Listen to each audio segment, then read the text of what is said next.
Bonjour, c'est Gypsy. Bienvenue dans cette nouvelle vidéo dans laquelle j'ai envie de vous parler du jeu, mais aussi des peurs qui existent autour de ces questions de jeu et de liberté vis-à-vis des enfants dans leurs apprentissages à l'école.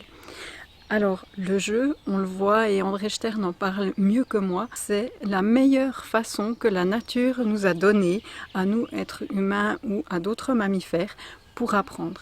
Les mammifères qui paraissent le plus intelligents dans ce monde, ou même les oiseaux comme les pies par exemple, sont les animaux qui jouent le plus. Et le jeu est vraiment le moyen d'acquérir des connaissances, des savoirs, d'expérimenter, de faire des essais-erreurs. Et c'est qu'à travers l'essai-erreur qu'on parvient à apprendre. Il y a aussi la notion d'erreur qui est beaucoup à remettre en question. L'erreur, ce n'est pas quelque chose qu'il faut éviter à tout prix. Bien au contraire, l'erreur, c'est la possibilité de comprendre ce qui ne fonctionne pas et d'aller vers ce qui fonctionne.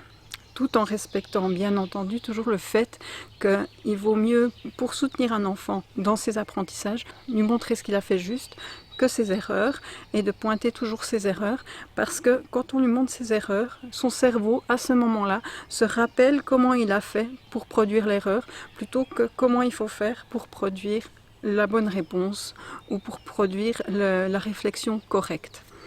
Donc le jeu est quelque chose qu'on utilise énormément, surtout avec les petits, mais les grands aiment toujours jouer. Et c'est vraiment à travers le jeu que beaucoup d'apprentissages vont se mettre en place. J'ai observé mes enfants qui étaient en instruction en famille pendant un bon moment, ensuite à l'école libre et à l'école ordinaire aussi. Et je vois qu'à travers le jeu, la plus petite, qui a vraiment uniquement fait des apprentissages libres, elle a vraiment appris à travers le jeu. En jouant à déplacer des pions avec des dés, elle a appris à compter. En regardant comment faisaient les autres pour la lecture et l'écriture. Elle s'est amusée à écrire aussi sur un petit carnet qu'elle s'était trouvé, à construire son carnet à elle, à graffer, etc. Donc il faut évidemment un environnement riche autour de l'enfant pour qu'il puisse apprendre, et bien entendu le jeu, laissons les enfants jouer, parce que c'est vraiment à travers ça qu'ils vont acquérir énormément de compétences et qu'ils n'auront pas la crainte de faire des erreurs.